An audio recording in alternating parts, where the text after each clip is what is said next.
Assalomu alaykum. Bugun biz sizlar bilan ilk yoshdagi nutq nuqsoniga ega bolalarni oilada tarbiyalash mavzusida suhbatlashamiz. Bu mavzuni quyidagi rejalar asosida ko'rib chiqamiz. Nutq nuqsonlarining bosqichlari, nutq nuqsonlarining turlari, nutq nuqsonlarining sabab va omillari, oilaning nutq rivojlanishidagi roli.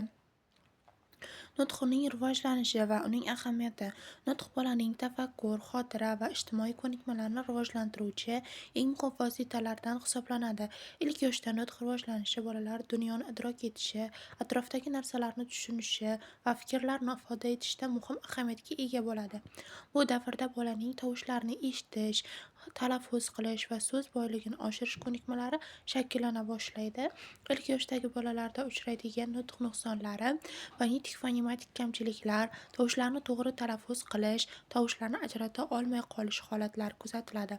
Artikulyatsion buzilishlardan til, lab va og'iz mushaklari noto'g'ri harakatlari sababli tovushlarning to'g'ri chiqara olmasligi, ovoz chiqarishdagi muammolar, ovoz balandligi yoki ohangning noto'g'ri shakllanishi, balandlik va ritm muammolari.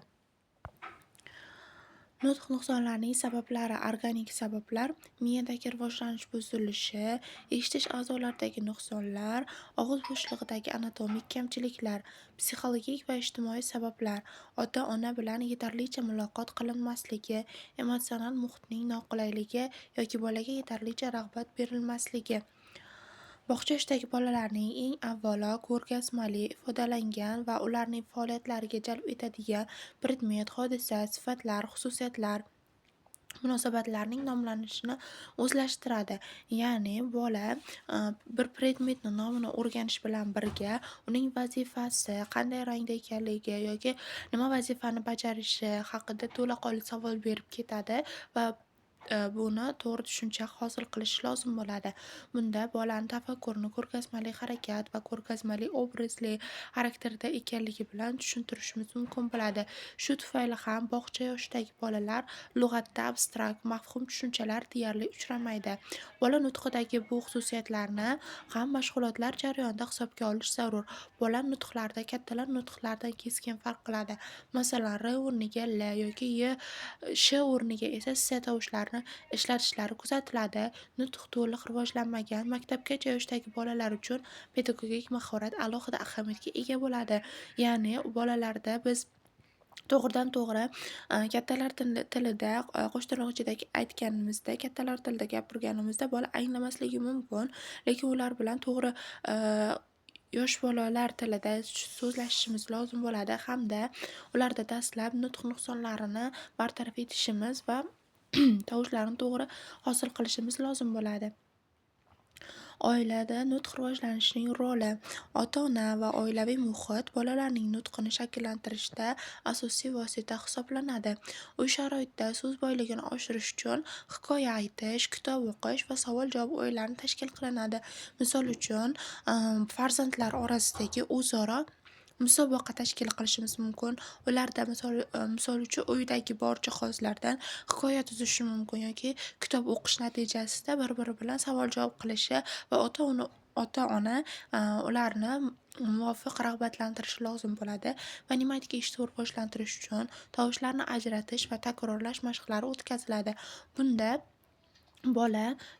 ota-ona tovushlarni aytadi, bola esa tovushlarni to'g'ri talaffuz qilishi kerak bo'ladi va agar bitta farzand bo'lsa, uni o'zini bilan alohida individual shug'ullanadi. Agar 2 yoki 3 farzand bo'lsa, birgalikda guruhli tarzda shug'ullantirishimiz mumkin bo'ladi va bola bir-biriga taqlid qilish orqali ham, musobaqalashish orqali ham nutqini yaxshilashimiz mumkin. Nutq madaniyatini shakllantirish uchun ijobiy rag'bat va muloqot muhitini yaratish muhimdir.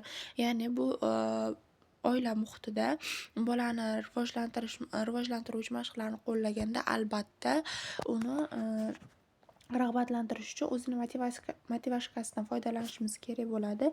Ya'ni bola nimani yoqtiradi va o'shani shart qilib qo'yib, bolaga shart qilib qo'ygandan keyin bolani topshiriqlar berishimiz va musobaqalashtirishimiz maqsadga muvofiq bo'ladi.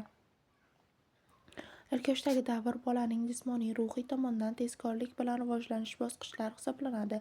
Bu yoshda markaziy nerv sistemasining rivojlanishida sezilarli o'zgarishlar sodir bo'ladi va miya fiziologik jihatdan yetilib bo'ladi.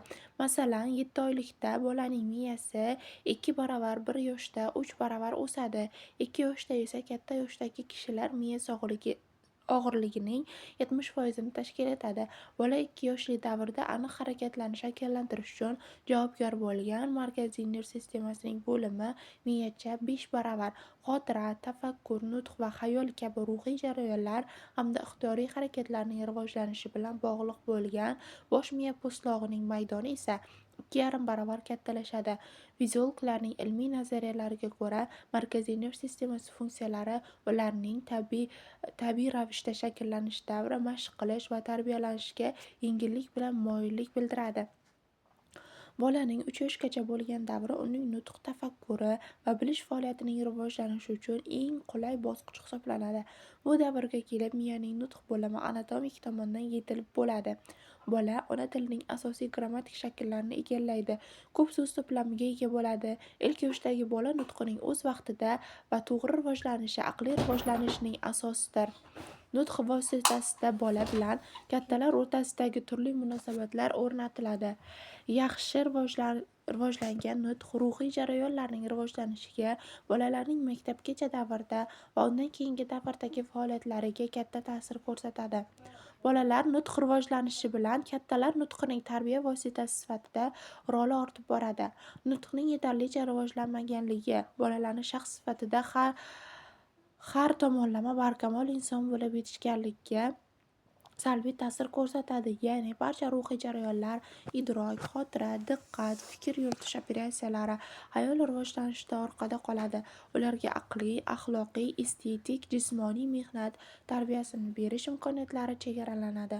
Bola nutqi ilk yoshdan boshlab to'g'ri rivojlanishda kattalarning bola bilan yaqindan munosabati bo'lib, qulay sharoitda yaratilishi, nutqni o'z vaqtida o'stirish imkonini beradigan tarbiyaviy ta'sir asosida shakllanadi.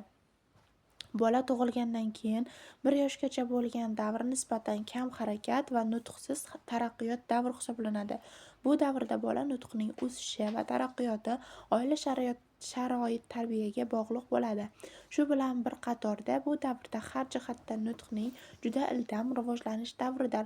Bola hayotining birinchi yilida bola har tomonlama tarbiyasida katta ahamiyat berishi kerak bo'ladi. Ya'ni ko'ruv, eshituv organlari, sezish taassurotlari, emotsional his-tuyg'ularni, bolaning jilmayishi, kulishi, narsa buyumlar bilan harakat qilishi shakllantirish lozim bo'ladi. Bola nutqining taraqqiyoti 3 ta asosiy davrga bo'linadi. Birinchi davr nutqning o'zlashtirishda oldingi davr bo'lib, mazkur davr bolaning 2 oylik davrida taxminan 11 oylik davrida to'g'ri keladi. Ikkinchi davr tilni dastlabki o'zlashtirish davri bo'lib, 11 oylikdan taxminan 1 yoshi 7 oylik davrigacha davom etadi. Uchinchi davr tilning grammatik tuzilishini o'zlashtirish davri bo'lib, bola bu davrda 1 yoshi 7 oylikdan 3 yoshgacha davom etadi. Bu davrda bolaning so'z boyligi ortishi va foydalanadigan grammatik so'zlarning ko'payishi yaqqol namoyon bo'ladi. Xulosa qilib aytadigan bo'lsak, ilk yoshdagi bola nutqining o'z vaqtida to'g'ri rivojlanishi aqliy rivojlanishning asosidir. Nutq vositasida bola bilan kattalar o'rtasidagi turli munosabatlar o'rnatiladi. Yaxshi rivojlangan nutq ruhiy jarayonlar rivojlanishiga, bolalarning bog'cha davridagi va undan keyingi davrda faoliyatlariga katta ta'sir ko'rsatadi. Bolalar nutqining rivojlanishi bilan kattalar nutqining tarbiyaviy vositasi sifatidagi roli ortib boradi. E'tiboringiz uchun rahmat.